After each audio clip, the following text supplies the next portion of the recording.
Okay, I've got a review here that I've been quite excited to do, and I do apologise for not uploading a video in a while. Had quite a lot to do, and so I've got pushed aside a little bit, but I've got lots of reviews lined up to do. And I said this one I've been excited about doing for a while, and as you can see, it's quite a mouthful to say. It's a Tanaka Smith & Wesson Model 327 M&P R8 Performance Center 5-inch Jupiter steel finish. Jupiter stainless steel finish, I should say, an extra word in there. So, massive title. I just call it the Tanaka R8 Jupiter, because that pretty much summarises what it is. Comes in this really nice box. As you can see, it's kind of textured and shiny. Looks good. So Tanaka's been making the R8 series for a bit.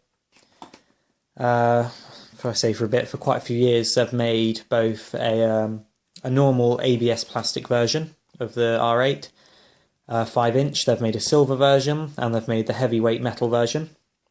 They've also got the 2-inch R8s, as well as these 5-inch ones, which are little snub-nosed ones, which look a bit ridiculous, to be honest, because they're built on the end frame, so it's a very big frame. Very small barrel on small ones. They look a bit stupid, to be honest, but I do fancy one. They make a silver and 2 black versions of that as well. So there's 7 overall in the Tanaka R8 series, even though they're not very well known. And as you can see, this one is the most expensive of the lot, because it is Tanaka's special Jupiter finish, which is their most expensive gun finish. So yeah, inside the box, which is very big, by the way, it's as big as an arm. The gun isn't in here because it won't fit. I'll show you why in a minute. So, normal cardboard box with a polystyrene base. You can see you could fit an 8-inch revolver in here. Massive box. Here is your instruction manual, which is relevant for any of the R8 series. Obviously all in Japanese, being a Tanaka. So you're going to have to use a photographic sort of translator on your phone or something if you want to read it. But the important thing is really that exploded diagram. That's all you're really going to want to know. The rest is pretty straightforward if you've owned one of these before. If you haven't, we'll watch this video and you should know all you need to. Standard Tanaka things inside the box. You've got your little bag of a couple of hundred BBs. You've got your speed loader, which I haven't used. It's a bit useless, really. And you've also got an Allen key for the hop-up, for attaching the rail that you get with this gun. It would normally be in here, but it is on the gun. And a couple of grub screws, which you'd put in the gun if the rail wasn't there, because it fills the holes. Anyway, that's out of the way. This is what you would get inside. Minus the scope and rail, of course. The rail does come with the gun, though. So this is certainly one of the guns that I pull out when I want to kind of impress someone, show them something interesting that they're just going to want to pick up. And it is very cool. The appeal of the R8 series, which is shown just there on the barrel, hopefully you'll be able to see, is that unlike most end-frame revolvers that chamber 6 rounds of 44 Magnum, this is actually a 357 Magnum, but on the larger frame, which means they managed to squeeze, this is real life talking, managed to squeeze 8 rounds of 357 into the cylinder, which looks a bit cramped in there, but that's certainly a big advantage over a 6-shot revolver. And obviously you pay for that with the size of it, because this is a large gun compared to a 357 K frame. Getting a bit mixed up with my terminology. Let's take a look at that size difference. Obviously this is a 2.5-inch gun, but the actual size difference in the frame between 6-shot and 8-shot, you can see there's a pretty massive difference there. If we have a look at the cylinders, this one's a bit stiff. Have a look at the cylinders, you can see 6-shot there and 8-shot there. It kind of reminds me of the old cap guns that you'd get as a kid, because most of those were 8-shot. But they certainly weren't like this. So anyway, as you can see, it is the stainless steel Jupiter finish gun. And if you're unaware of what Jupiter, what that kind of means, it does say on the box, a little anagram thing, whatever you say, Jewelish ultra-plated integrated resin. So what that essentially means in simple terms is that it combines a heavyweight material, giving it amazing weight for a plastic gun, but with a really realistic surface finish, which doesn't come across too well in the light that I'm in. But it really does look like stainless steel. And the important thing about this, or the thing that makes it so expensive anyway, is, as I said, it combines weight with realism. Normally, you'd have to choose between one or the other with a Japanese model gun or airsoft gun. For example, this is a Tanaka Model 19 steel finish, which means it's got this absolutely beautiful oily steel finish, as you can see, but it lacks in weight. It's about 100 grams lighter than the heavyweight version of the same gun, which makes it feel a little fragile, a little bit toy-like, even though it looks beautiful. On the other side of the spectrum, you've got this Tanaka Police Positive heavyweight, which has good weight for its size. It's a very small gun. I'm going to review this because I absolutely love it. It's a very small frame pistol, revolver, but it's heavyweight, so it's got good heft, and it's made out of a really nice heavy material. Heavyweight plastic is ABS mixed in, is metal dust, bits of zinc mixed in with ABS, so it's really solid feeling, cold to the touch. It's very similar to metal, but Japanese manufacturers are allowed to use it. The problem with this is, even though it's nice and heavy and feels good, for a gun, a Colt revolver from the 1920s wouldn't have a plain black finish. It would have a nice polished finish like this. So Jupiter finish guns simply combine this. Tanaka managed to find a way of plating the beautiful kind of finish, steel finish look onto a heavyweight gun, which before couldn't really be done because it's non-conductive or something like that. The process just doesn't work on heavyweight guns conventionally. However, Tanaka did manage to do this. Now, it's not such a big deal on this model because it's stainless, but you definitely do notice it on the steel finish Jupiter ones, which just have an incredible look, and they're very heavy. This probably wasn't the best Jupiter finish to splash out on, just because stainless never looks so impressive to me. I always prefer that oily black steel look. But I like this one nonetheless, and I'm going to be honest, I bought it because it was cheap. WGC shop had it on sale. It was still very expensive, but rather than the retail price of over $400, this was about $330, which once converted into pounds was just over £200, and that was fine. I really didn't mind paying that. So anyway, going over some of the features, it's a very distinctive looking gun. If we start back here, you've got these Hogue style grips with Smith & Wesson logos. I mean, they're so nicely made, they might as well be Smith & Wesson. Nice and rubbery. I don't actually like this Hogue design grip so much. Those finger grooves don't really work for me. The way it kind of makes your little fingers stick out. But it definitely suits the look of the gun, and although I want to maybe replace it with some big wooden ones, it doesn't look quite the same. I think they look good on there, even though they don't feel great for me. So it's a one-piece design grip attached by a screw in the bottom there, just slightly dimpled. So yeah, they're good enough, especially if you've got large hands.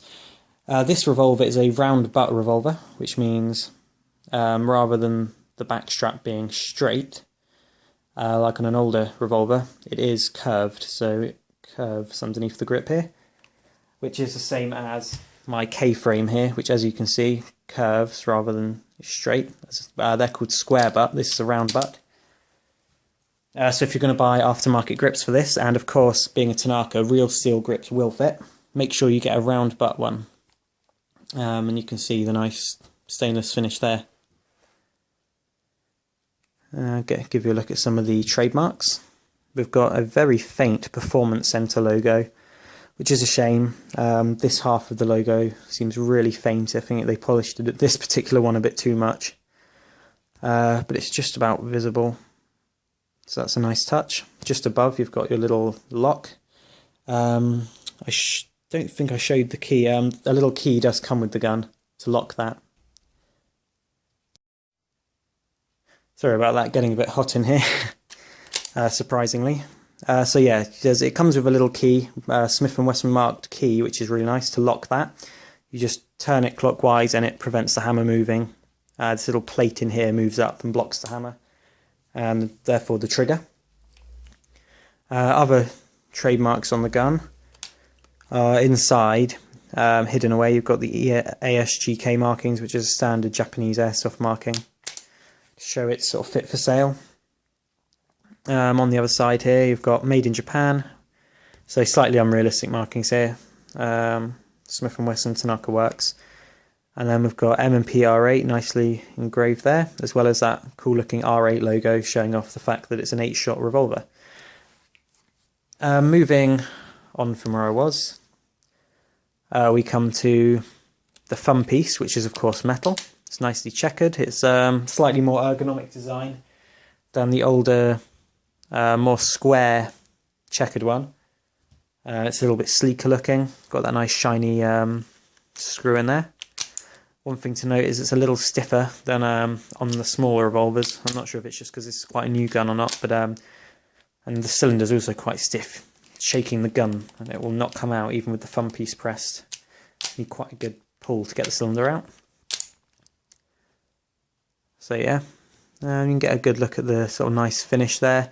It does get dirty quite easily, so maybe you'll want to go for the black heavyweight gun if you want to, use this a lot more. But for me, it's all about how it looks, being able to take nice pictures of it, and this definitely does the job there, and looking good. Trigger is black, you might have noticed. In a lot of the other Tanaka Jupiter series, it's got a really nice case-hardened color case-hardened trigger and hammer. These ones are meant to be a little more tactical looking, I guess, as this was meant to be a SWAT team entry gun, the R8 series.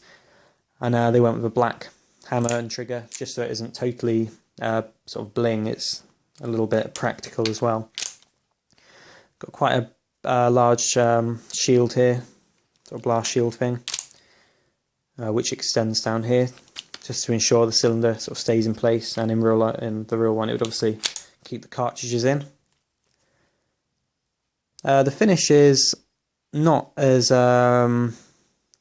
seamless and perfect as I expected, to be honest, for the price, considering these cost around the $200 mark, and you will not find a seam line or a bubble or any kind of imperfection on it from the factory. To be honest, I was a little disappointed that this does have some bubbling, as you can just see here on the trigger guard. Where am I? It's just got slight waves in the finish. You can see inside the trigger guard it's very rough. Essentially what they've done is they've pretty much cleaned up and polished all the areas that are visible. Yet if you take these grips off, which I did a couple of times, the rest of the frame is very rough. Inside the trigger guard is rough. There, especially inside here under the crane. You can hear my finger scraping against this rough finish, and I just thought it was a little bit lazy of them, to be honest, especially when you're charging $400 for a gun and the main attraction is the finish. They really should have made sure every part of the gun was correctly done. I'm not sure if this is a one-off. Again, this was a reduced gun. WGC was selling these off and they're now discontinued, so I may have got unlucky with that. But I suppose I should get that out there, that in terms of the finish, although it is very nice and you get the heavy weight from the plastic, it's not the most impressive Tanaka I've seen.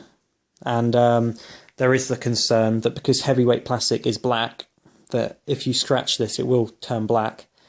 I've also read reports, kind of vague old reports, of the heavyweight plastic actually bleeding in to the nice finish on top, and it losing its sort of shine eventually. So I've been trying to take care of it, but I'll obviously report back if black streaks start coming through, which I will be very unhappy about. I'll probably get in touch with WGC shop if that happens, because you don't expect to pay nearly $400 for a gun that starts turning the wrong colour. Anyway, sounding very negative, that hasn't happened yet, and so far I am pleased with it. Anyway, metal parts are really your standard Tanaka fare. Hammer is of course metal, and it's nicely finished. It's not that case hardened kind of finish that I've mentioned before, but it's definitely nice. Got a nice sort of shine to it. So metal, metal, metal. Your rear sight is of course metal. It is a V-notch blade. Sorry the scope because it gets in the way there, but it's just a simple blade which is adjustable for windage. This metal rail does come with the gun. You simply undo a couple of grub screws in the top strap and put the scope on, screw it straight in, which allows you to put anything on. I've personally got this Element Seymour scope, which took a bit of modification to get working well, but is now very bright. There you go. It's pretty good. This isn't a sort of a performance gun. Tanaka's never are, but that just looks good. It's an impressive looking gun with that on. And as an 8-shot sort of sleek looking revolver, it does work well as that kind of target revolver look. ID, PC or whatever.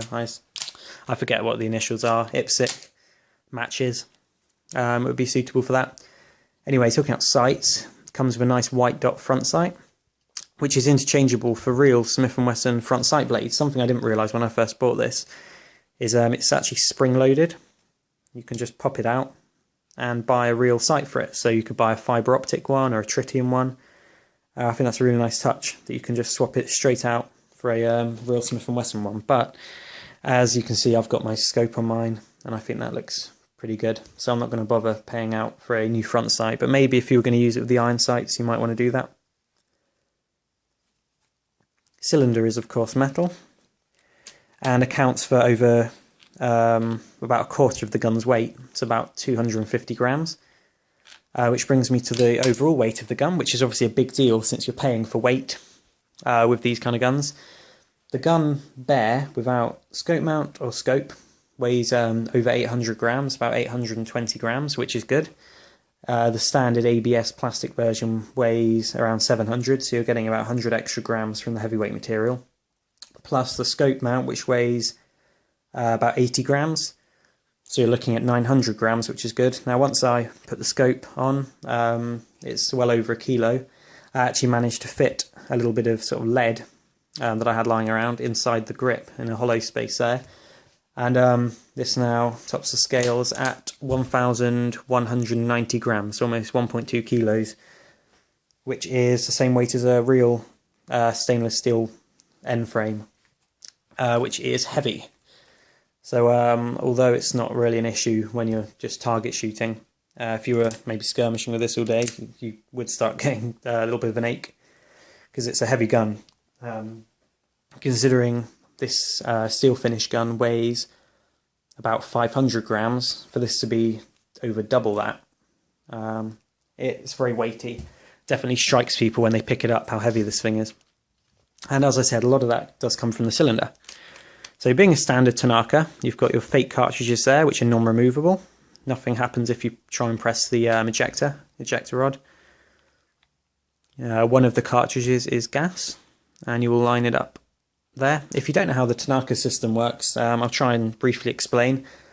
Essentially, what you're seeing here, the cylinder is actually just an outer cylinder. You're just seeing a shell rotate around an inner mechanism, which always stays fixed, as you can see inside there. This inner mechanism holds the gas. It has a little internal magazine of BBs, and the only function of this outer cylinder is to look good and to provide a flow of BBs. So there's always one in front of the nozzle, as you can see here. All this outer shell does is bring a new BB for the inner cylinder to shoot, which can be quite confusing, but once you own one, you understand. Anyway, you have to line up the outer shell to the inner shell to fill with gas. I personally don't bother using the included adapter to fill it. I simply unscrew this screw here and pop the whole cylinder off. It just lets you get a better fill. Just make sure you don't scratch up the finish when you're unscrewing it. As you can see, there's a bit of a gap between the crane and the cylinder. This is because this end frame platform was designed for larger cartridges like the 44 Magnum that would require a longer cylinder. Being a 357, the cylinder doesn't need to be so long, so you've kind of got a spacer here on the on the sort of ejector rod or crane assembly, and you've also got a bit of a protrusion here on the forcing cone that just gives it that extra 7mm or whatever to meet up. You can also see this little blast shield. It's a little piece of folded metal, which is just to imitate the real one, and that sits just above there, which is also, I was about to say it's where you do the hop up, but it actually isn't. The hop up unit sits up there and is actually adjusted through a hole in the top here. You simply put your included Allen key through the top and you can adjust it, although it's pretty terrible, to be honest.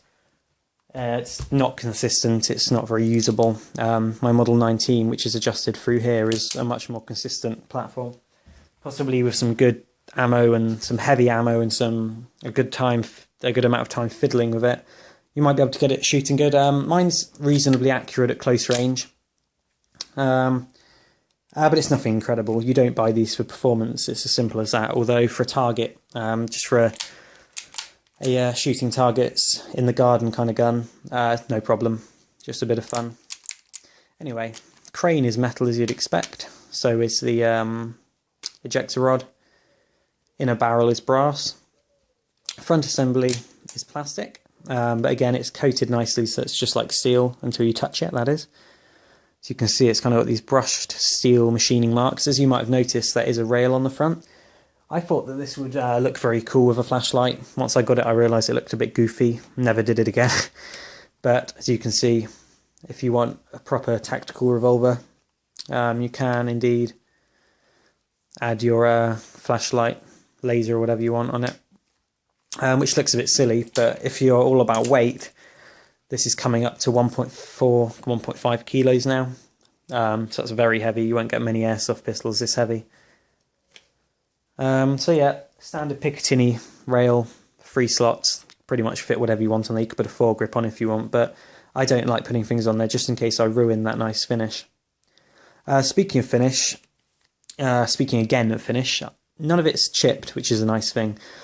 If any of you have watched my Marui M9A1 review, I actually ended up selling that gun despite praising it in the review, just because I noticed bits of the finish were starting to chip. On the grip, it was starting to rub back to the metal, the black plastic. Luckily, this does seem to be a tougher finish, and although some areas are a little rough, so far there's been no black showing through, which is probably helped by the fact that you're not holding anything silver. Other than that, you're mainly holding rubber, touching black and rubber. Anyway, I think externally that covers most of it. It's mostly plastic with key metal components, but very weighty due to the heavyweight plastic.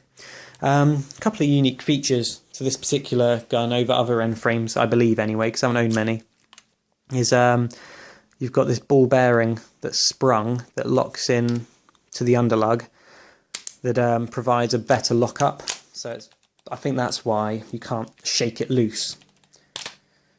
It's all very precise feeling, quite tough. The action's very nice and crisp. Unlike older Smith & Wessons, like my Model 19, the firing pin is not mounted on the hammer, the mock firing pin that is. This is a modern revolver and it's mounted inside, although it's not replicated on this model. Single action trigger pull is very nice and crisp. Absolutely no timing issues, very tight lockup, no issues there at all. Internally it's very similar to a Model 29 44 Magnum, although there have obviously been modifications to the hand, and I think that's about it really. Other than the hand to make the timing correct, there's probably not really many internal differences, and like all Tanakas, I'm sure lots of real steel parts would fit inside if anything went wrong. Also worth mentioning that this side plate, like on all Tanaka Smith & Wessons, is metal. That is polished metal, so you've got quite a large chunk of metal in there to add some weight. You can also see the nice sort of multicoloured hue to the trigger. Looks very nice. Double action is obviously, as you'd expect, a lot stiffer than the single action. However, it's nothing too bad. In fact, the only uncomfortable thing about firing this gun is that grip that just doesn't suit me quite right. I'm sure if it had a slightly more compact grip like this Packmeyer, or however you meant to say it, it would be a lot more pleasant to shoot. But certainly single action works as a nice target revolver. In terms of what performance to expect, as I've said, the hop-up isn't particularly great. However, 5-inch barrel should give decent accuracy, and it does, until the hop-up takes it off course. So up to 15 meters or so, this is a very accurate gun. So shooting tin cans in your garden, whatever you want to shoot, lots of fun, definitely accurate enough. In terms of capacity, standard for Tanaka. You've got the amount of shots on the outside, so this is an 8-shot revolver, so it beats any other revolver out there, plus the internal capacity, which is also 8, like the Smith & Wesson Model 29s, the other end frames. So the other Smith & Wesson M29 series, which obviously you can fit 6 around the outside and 8 on the inside, you get 14 capacity. This one, you can fit 8 on the inside and 8 on the outside, giving you 16 capacity, which is pretty much the highest capacity Tanaka revolver you can get. Not quite up there with Tokyo Marui and their 24-shot system, but certainly better than a 6-shot revolver. You've got almost 3 times that capacity. Certainly puts it up there with a semi-auto. 16 shots is definitely usable. In terms of power, this has indeed been restricted because it is a modern Tanaka. Pretty much any of them post 2008 or 9, I believe, have got a restricted flow valve. If we have a look at this older one, which was made in 2004, I probably won't be able to see it actually, but you've actually got a larger diameter flow valve. And since Japanese law dictates that these are low-powered guns under 1 joule or whatever their law is, the flow valve was indeed restricted. I was reading a few reviews of this that put the power under 200 FPS, supposedly 160, 170, which is pretty dismal. And because of that, performance and accuracy really suffered.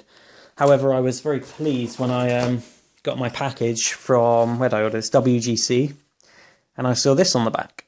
So the BB's muzzle velocity is 270, which was a good figure for a restricted revolver.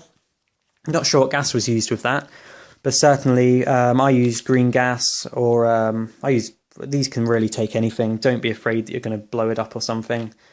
These are way tougher than people think, and I usually use Garda power-up gas in this, which is putting it easily at 300 FPS. It's definitely on par with a TM pistol. So overall, I'm quite impressed with the power with this.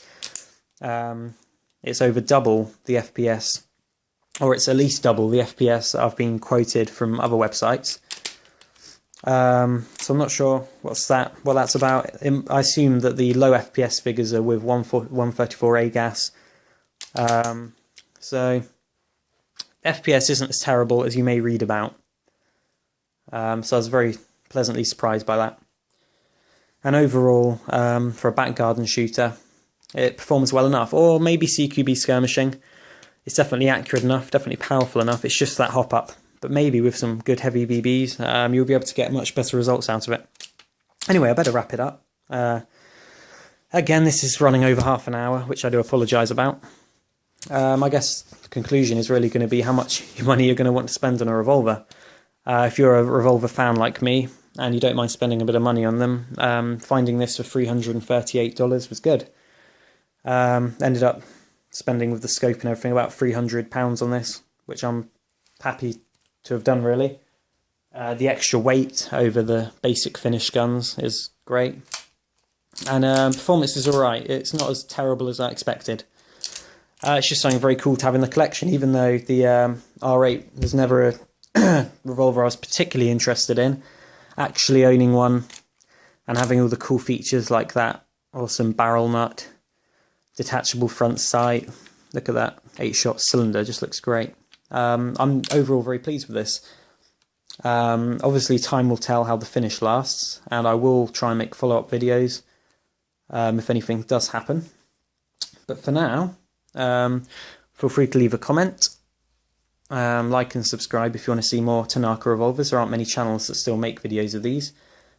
And yeah, I'm overall pretty happy with it. Obviously, if you're not willing to pay a great deal of money, they don't offer a huge advantage over some of these ones. I got this for £100, this little K-frame, and it's absolutely wonderful. Steel finish, quite a nice shooter. So don't feel like you have to spend a fortune to get a really good looking revolver, but if you do have the extra, they are worth it. Another gun I've got to review, as I showed you earlier, my Colt Police Positive. Really cool little revolver. So keep tuned if you want to see some more revolvers. Thank you for watching.